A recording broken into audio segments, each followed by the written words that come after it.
Rides to Kabyang 2023. What's up mga frad? Ito na ang rides namin ng tropang biyaheros. At papunta kami ngayon sa Kabyang Tunnel, Nasugbu and Tagaytay. So sit back and relax. Ako ang magpapasyal sa inyo patungong Kabyang Tunnel. At makakasama natin si Jobit, si Mark, si Julius, si Eric, si Edward, si Boss Dick, at syempre si Chito. Yun, tara, let's go!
At dito malapit na nga kami sa Kabyang Tunnel. At eto na, Julius. Kita ka na ngayon sa camera. Lagi mong hinahanap yung camera ko kapag nagbabiyahe tayo sa GrabFood. At ngayon, eto na, kitang-kita ka na. Shoutout Galupo Fam TV. Ayan, mga kasama natin. Tropang biyaheros. Chill, relaxing. Kaya namin to ginagawa kasi sawa na kami sa pag-ride sa Manila araw-araw, gabi-gabi. Yan. Ito na yung araw namin para makapagpahinga kahit saglit, para malayo din sa traffic ng Metro Manila. At napakaganda ng view ng sunrise dito. Bakit na kami ngayon sa Kabyang? Siyempre, bundok ang Kabyang. Alam naman natin to.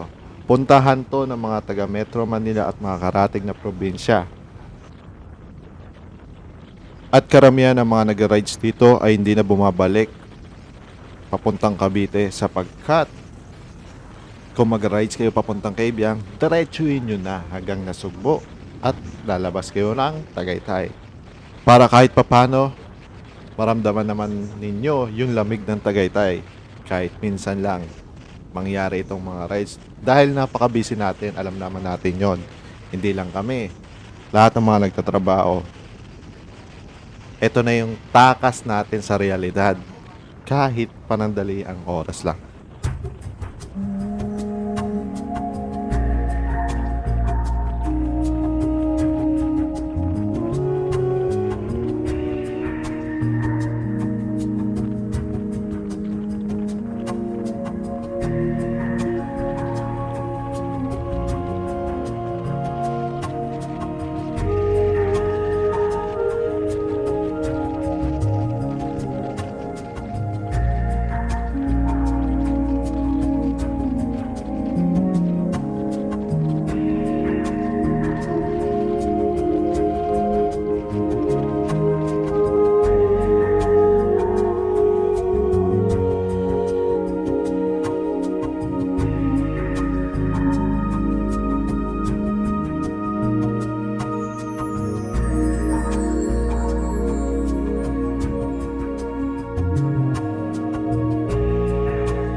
Napakaganda pag basta nakapaligiran. Itong mga puno, mga damo, at lalo yung malamig na simoy ng hangin. Nakakalimutan natin ng panandalian ng ating mga problema.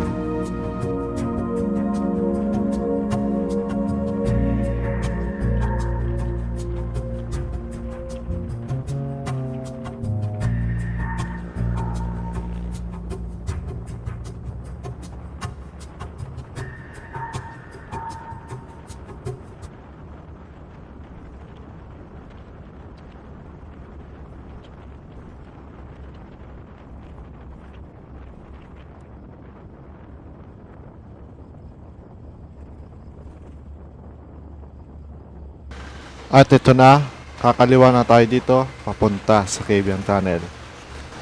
Kaya sit back and relax. Malapit na tayo sa ating patutunguhan. Yan, Tagalog na Tagalog yan.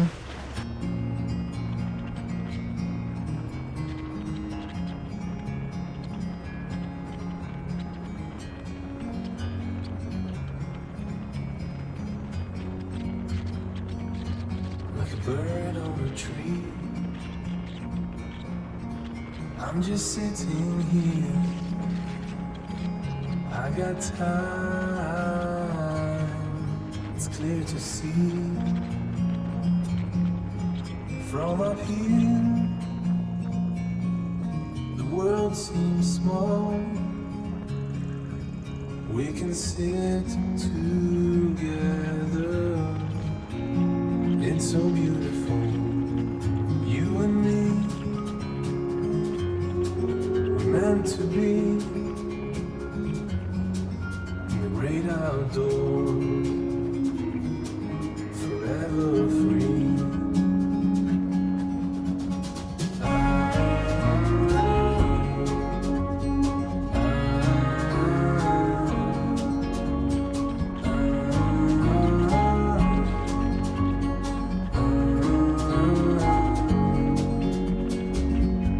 Sometimes you need to go, take a step back to see the truth around you. From a distance you can tell.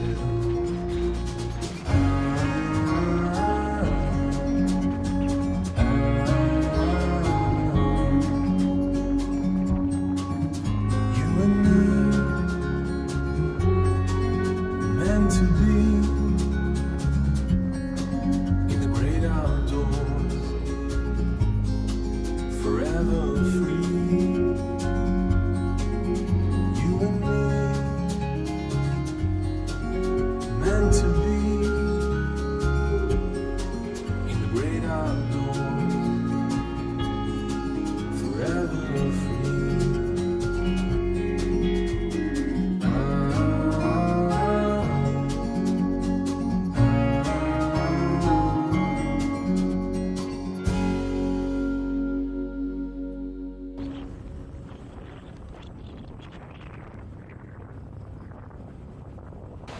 Nandito na tayo ngayon sa part ng Nasugbu, Batangas.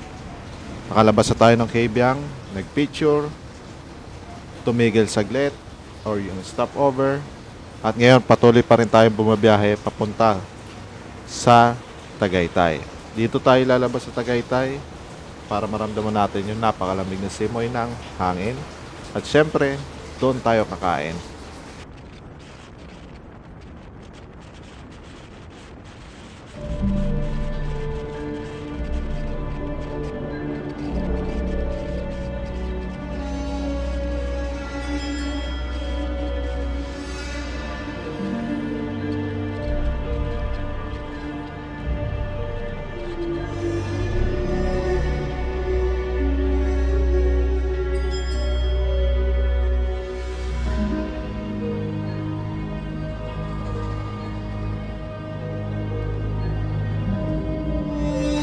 Nandito na tayo sa parte na Nasugbu kung saan maraming mga beaches na pwede nyong swimmingan kung gusto nyong mag-swimming after ng rides.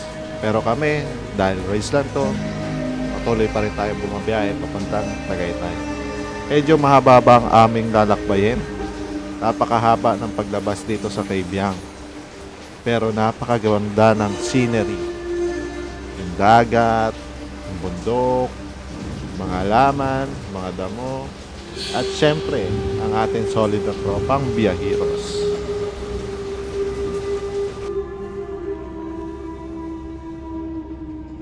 Napakasarap mag-rides, no, mga frad? So, kung magra-rides kayo, huwag na kayo mag-drawing. Mag-set na kayo para matuloy at para makapag-relax man lang kahit na saglit na oras. Huwag nyo na sayangin yung mga araw. I-rides nyo na. Kulayan nyo yung drawing nyo.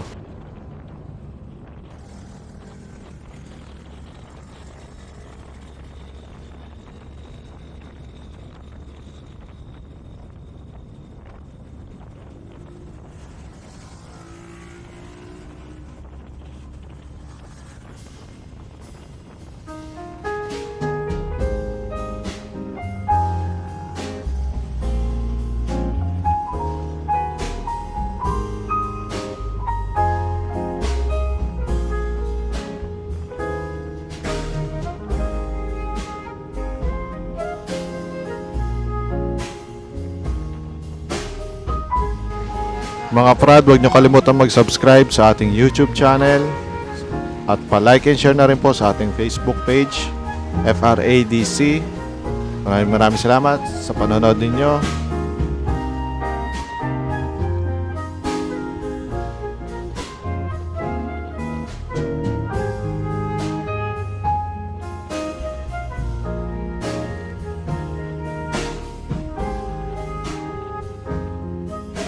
At sana na-relax kayo sa inyong panonood na kahit papano ay naisama namin kayo sa aming rides papuntang Kabyang.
Malapit na kami sa mga taniman ng palay, ng mga gulay dito sa Nasugbo.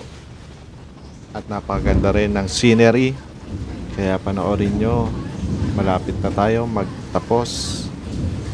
Ang napakagandang lugar na ito na madadaanan nyo papuntang Tagaytay. Nakaka-relax na tanawin. Napakagandang lugar.